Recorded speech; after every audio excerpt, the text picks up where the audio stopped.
Hello and welcome to the Street Crime UK YouTube channel. Please don't forget to like, share, comment and subscribe.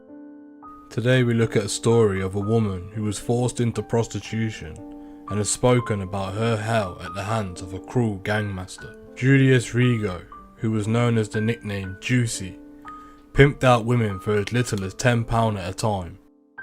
It was reported that if they didn't earn enough, he would starve them. The men who were under his control were also beaten and forced to work long hours in a South Manchester car wash. All 13 people who were under Juicy's control were forced to live in cramped and grotty houses. The slaves that Juicy kept were all Czech nationals, who tried desperately to shield their children who were living at the properties with them from the horrors that they were being exposed to in the UK. One of Juicy's victims, who was known as Sabrina, was forced to work 12 hours a day. Having known Juicy, who was 37 at the time, for many years, she trusted the pimp, who had promised to help her find work in the UK. He said, "Don't worry, we will help you. Together we will make something." But, Sabrina said, on one occasion, Juicy forced a man under his control to cut up and eat a pair of knickers because of a mix-up over the laundry. She also explained that everyone experienced violence at the hands of Juicy, who was known as the gang master. Mr. Rigo was, Sabrina explained, idolised by the children, some who were as young as 4 years old living at the property, who would repeat the verbal abuse he would yell at the women who were working for him. Sabrina's misery at Rigo's hands only came to an end when she was picked up by immigration officers whilst working at the car wash. Having taken part in a sham marriage, she spent 3 months at Yarl's Wood Immigration Detention Centre, where she eventually spoke to a solicitor who recognised her as a victim of modern slavery. It was only then that Sabrina and the other victims started to speak to the officers at Greater Manchester Police Modern Slavery Unit. Mr. Rigo, whose nickname was Juicy, was jailed for 18 years by a panel of judges in the Czech Republic for human right trafficking, rape, blackmail and threats to kill, along with bigamy. But without the evidence of Sabrina and the other slaves in the UK, he might never have been caught. He didn't say sorry, Sabrina says. How can these people not say sorry? Animals can never change. Mr. Rigo's wife, Darina Rigova, was also jailed. She was handed a 9-year sentence for human trafficking on her part in a 2-year scheme. Mr. Rigo's accomplice, Karal Adam, was convicted also of human trafficking and was jailed for 6 years. Julius's brother, Joseph Rigo, who was 33, was handed an 18-month prison sentence for blackmail, which has been suspended for 2 years. The case was one of the biggest modern slavery prosecutions in Greater Manchester's police history. Sabrina's hell at the hands of Mr. Rigo and his gang started back in 2014 when she moved to Manchester from Newcastle with her husband. She knew Mr. Rigo, who called himself Juicy, who was a Slovakian from the northern Bohemian coal mining region of Most. All 13 of Mr. Rigo's victims came from that area. All had either been homeless or were living in hostels, or were struggling for money in their own home country. Mr. Rigo told Sabrina, who believed that he was a good man, that he would help her find work in Manchester. He quickly found work for Sabrina's husband at a local car wash, but he was forced to hand over all his earnings to Juicy. Sabrina, meanwhile, was forced to work from 5 PM until 5 AM as a prostitute. She would be dropped off to the Crowcoff Park to start work. If she didn't earn at least £500 each night, she would face Mr. Rigo's vicious temper. When I first started living here, Sabrina explains, he would be nice and give me help. I needed money to send back home. Mr. Rigo would say, "Don't worry, I'll give you some money." But I never made even 1 penny from him. This all happened for 2.5 years. I knew him from when he was young. In my country, he was a good man, really. In England, he started to take drugs and started spending way too much time at the bookies on the machines. He turned into an absolute animal. He was so nasty and horrible. He would get aggressive and not talk nice to people. When Sabrina first started working sex work for Mr. Rigo, he would tell her, "That's your choice." But she soon found herself working every day from 5 PM till 5 AM the following day. Sex was sold cheaply, as much as £10 for oral sex or £250 for the whole night. Whilst working as a sex worker, Sabrina faced both physical and verbal abuse at the hands of punters, who on one occasion had even tied her up. Juicy didn't care if I was safe, Sabrina explained. If I didn't make £500 a day, he would not give me food or money. He would be so angry. He made me so scared of him. Any extra money she made, she would have to hide, desperate to keep it from Juicy.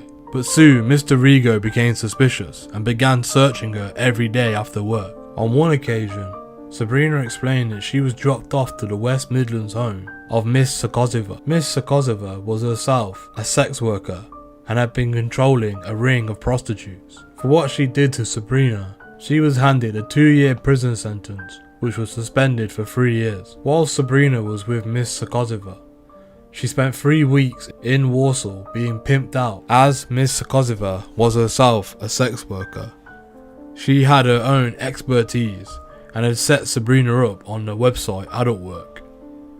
Miss Sokozova is said to have made around £5,000 through her involvement in Mr. Rigo's scheme. Police believe that Julius Rigo and his wife, Miss Rigova, made around £500,000 through their criminal exploits, which works out to around 15.9 million in their 2.5-year ordeal. Sabrina was living with 15 other people in a grotty 3-bed terrace house on Hobart Street in Gorton. When she was there, she became close friends with a young woman who Mr. Rigo had tricked coming to Manchester with her boyfriend and 2 young children. The teenager had no previous experience of sex work and had only just turned 18 when she arrived in the UK and was put to work. She was a friend, Sabrina described. I was a bit motherly to her. Sabrina would also try her best to shield children living at the property from the horrors of the situation. So many times they came to me and spoke to me like an auntie. Despite this, Sabrina herself felt crippled by an overwhelming fear of Mr. Rigo. Because she was trapped with the other slaves, she feared the potential consequences for everybody else if she herself tried to escape. Still, when I'm sleeping, I have bad dreams and I wake up screaming Juicy. When I take a shower 100 times, I still feel dirty. I can change my name, but I can't change my face, and the memories inside of me cannot be changed. However, eventually Sabrina started a new relationship with a man who helped her escape Mr. Rigo's clutches. But this was not before she was picked up by an immigration officer at a car wash where she was working and taken to a detention centre. Sabrina spent 3 months at Yard Woods Immigration Removal Centre in Bedford. I thought I was in prison, she says. It was there that she was able to speak to a solicitor who recognised her as a victim of modern slavery, and she was then able to tell police about her grim experience at the hands of Mr. Rigo and his gang. It was discovered that Mr. Rigo and his wife had married just weeks before their arrest for human trafficking. The wedding ceremony officially made Mr. Rigo a bigamist and would lead to his eventual conviction for that crime. The 13 people that were forced into labour by Mr. Rigo are now safe and have been getting support. Some went back to the Czech Republic, others have stayed here in the UK where they are now living a life free from the clutches of Mr. Rigo. Sabrina says, "I think he will die in prison for what he did." She added, "I just want any Czech people or anyone who comes here to the UK not to trust people who invite you over, because I trusted him. And I would tell you just to be careful." Still, for me now, even though he is in jail, I'm still so stressed. If I took 100 times a shower, the jailing of Miss Rigova, who was Mr. Rigo's wife, brought on a mixture of emotions. She feels that Miss Rigova herself was frightened of Juicy. Daria, she was scared too, says Sabrina. On the outside she was nice, like a stepsister, but Juicy would be angry and she would be scared as well. I felt a little bit sad for Daria. The police have said that the prosecution against Julius and his brother Joseph Rigo and Miss Sokovia could not have happened without the help of Sabrina and the other slaves. Detective Constable Chris Neild, who led the investigation, has praised the bravery of the victims in this horrific case. Mr. Rigo is a disgusting individual who made their lives miserable. I am very, very proud by the way the victims have came forward to tell their stories.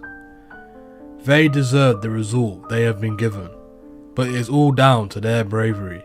Detective Neil added, I hope this sends a clear message that we will not stand for modern slavery in Greater Manchester, and our officers are absolutely committed to making sure that people who subject others to this horrific treatment are brought to justice. For Sabrina, who gave evidence to the court via video link from Manchester, the scars of her experience still remain. Sabrina has explained that not only that, but she also struggled to find work and cannot marry her current boyfriend due to her involvement in a sham marriage. But she hopes her story will shed light on the issue of modern slavery in the UK.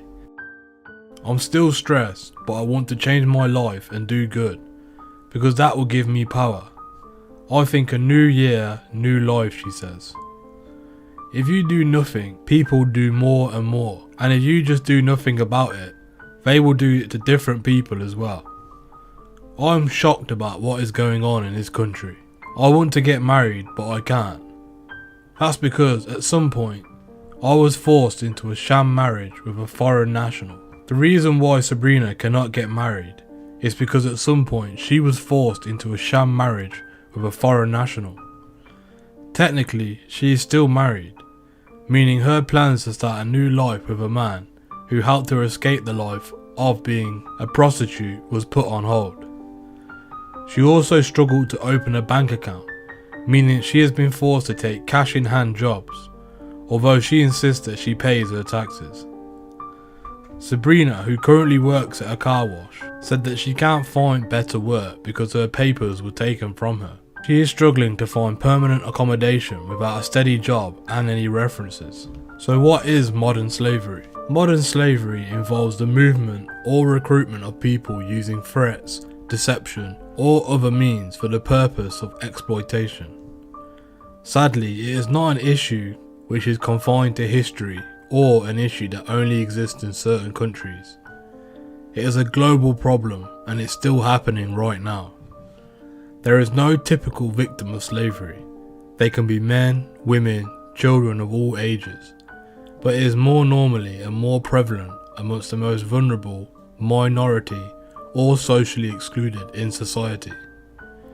Victims found in the UK come from many different countries, including Poland, Hungary, Romania, Vietnam, and the UK itself. Modern slavery is an organised crime with severe consequences.